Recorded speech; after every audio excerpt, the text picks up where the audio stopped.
की प्रक्रिया शुरू हुई है, जिसमें विदर्भ मराठवाड़ा में गति मिली है, लेकिन कोंकण, पुणे, नासिक, मुंबई, कल्याण, डोंबिवली में बहुत पीछे है। इस काम को गति देने के लिए हमारा प्रयास और प्रवास शुरू है।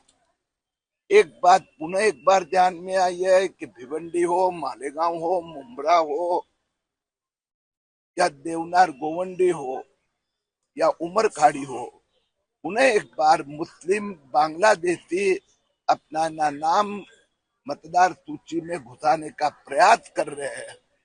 मालेगांव में 2,50,000 में से 1,26,000 एनोमोलीज यानी संशयास्पद नाम आए हैं। मुंब्रा में 40,000 बांग्लादेशी को मतदार बनाने का प्रयास है, जो हम होने नहीं देंगे। दूसरी जगह देखा जाए तो विनायक राउत के ऊपर जो मामला दर्ज हुआ है उसके ऊपर कई सारे टिप्पणियां की जा रही है कि थाने में किसी भी तरह का मामला दर्ज होता है, मगर यहाँ देखा जाए तो उनके बहू ने ही उनके ऊपर मामला दर्ज किया। परिवार में किसी के भी वाद विवाद न हो, ऐसी हम प्रार्थना करते हैं। किसी बहू को अगर कोई तकलीफ होती होगी तो न्यायालय उसमें ध्यान देंगे। और दूसरी सर, जिस तरह देखा जाए संजय राउत ने जो टिप्पणी की है कि 100 से ज्यादा गौशाला है जो इनलीगल है और करोड़ों रुपए का घोटाला भाजपा ने किया है, इस तरह के आरोप अब लगाए। उद्धव ठाकरे सेना तो मृतप्राय हो चुकी है, तो टीवी चैनल पे रोज नया एक घोटाले के आरोप करके उस संजय राउत स्वयं को और उद्धव ठाकरे सेना को जिंदा रखने का प्रयास करते हैं। आप उनको सहयोग दो।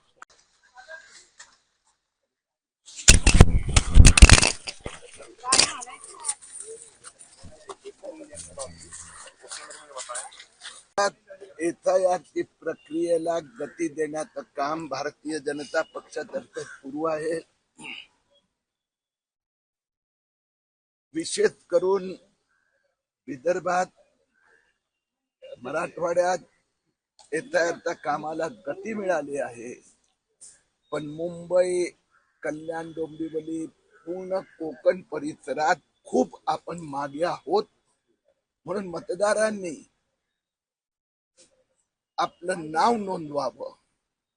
त्याचबरोबर एक लक्षात आलेलं आहे की अनेक ठिकाणी मशिदीतून बीएलओ ने जाऊन फॉर्म भरलाय, बोगस मतदार नोंदणी, बांगलादेशीचं नाव फॉर्म परत भरलं गेले आहेत।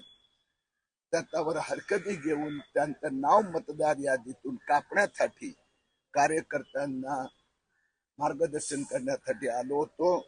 या पट्ट्यात पर्टिक्युलरली विशेष करून लक्षात आलंय की मुंब्रा मध्ये किमान 40,000 बांगलादेशीची नावं मतदार यादीत घुसवण्याचं काम चालू आहे। सर, दुसरीकडे पाहिलं तर संजय राऊत यांनी आता एक विधान केलेलं आहे, 100 कोटीचा घोटाळा हा भाजपने केला असल्याचा आरोप केलाय।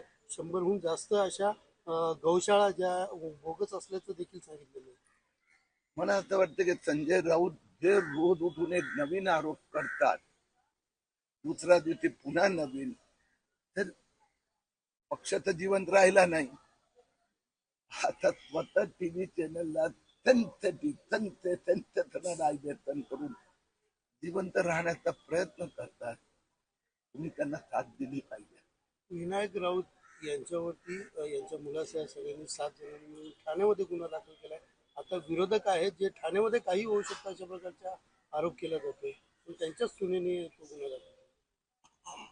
काही गोष्टी पारिवारिक असते, त्याला राजनीतिक स्वरूप देऊ नये। परिवारात जर कुणाला अडचण असेल त्यांना कायदा सुव्यवस्थेच्या दृष्टीने योग्य मदत ते अधिकारी करतात।